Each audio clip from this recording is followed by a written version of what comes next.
Hi everyone, I am back with another review. Sorry, delayed one, but it took me a little bit of time to actually finish the show. It's called Queen Charlotte, a Bridgerton story on Netflix.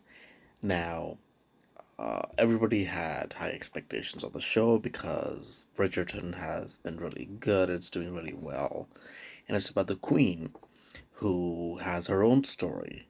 So we talk about how she becomes a queen, how she handles meeting the Prince George at the time and becomes king and what kind of issues they deal with. So that's the gist of the show basically. Now the show is done really well. I enjoyed it. I'll be honest, not as much as Bridgerton. I enjoy Bridgerton more than Queen Charlotte for some reason. Um, but some of the flaws that I found was that in we knew that King George had um, mental health issues, and it was fantastic for them to, show them on screen and portray them how it feels for the family, how each member deals with it differently. Some of the things that they handled it because it was so many years ago, like hundreds of years ago.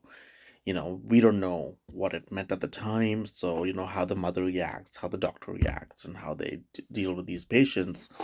Very interesting to see that concept and that perspective that they showed.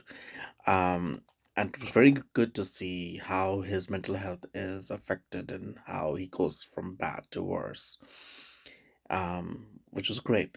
Uh, my issue, not issue per se, but in the middle of the show, in the middle of the season, there was one episode, season four, in episode four, sorry, where it's like they're talking about parallel lives of what we had seen so far in Queen Charlotte and then what King George is going through in that time frame. It took me 4 days to finish episode four because I found it so boring, so uninteresting because we've already established that he has issues. You've already established that. We know he's going through different kind of treatments, but they kept repeating it day by day. And personally, I lost interest in the show, and I really it took me 4 days to get through that episode four. And once we get to episode five, we're good. We're back on track. Things are going well. Um, so that's why it took me so long to make the review too, because I just couldn't get through episode four. I just couldn't. And the amazing part was the gay story about Brimsley, and we know it's not a happy ending, and the scenes and the finale like kill you, literally kill you. Like in one scene, Brimsley is dancing with his partner, and then in the past, and then they show he's dancing, dancing, dancing, and then all of a sudden he's by himself, um, in the present, and oh, that was a killer. And then the last scene where Queen Charlotte comes into King George's place, and then they hide under the bed and have that communication, and then again they reflect between past and present. Amazingly done, amazingly done, really, really good. So is a show perfect? Of course not. No show is perfect, but it's a really good show. If you can get past episode four, you will enjoy the season. You will enjoy these characters. I do have some concerns about what they talk about.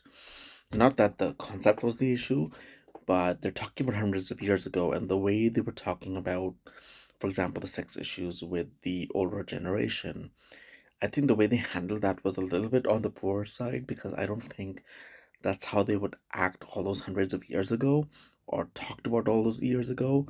I think they could have handled it a little bit better.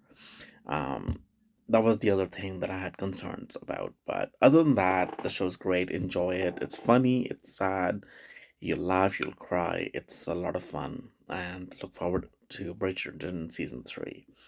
Thank you so much for watching. Please like, share, and subscribe my channel. I hope you enjoy my videos. Thank you.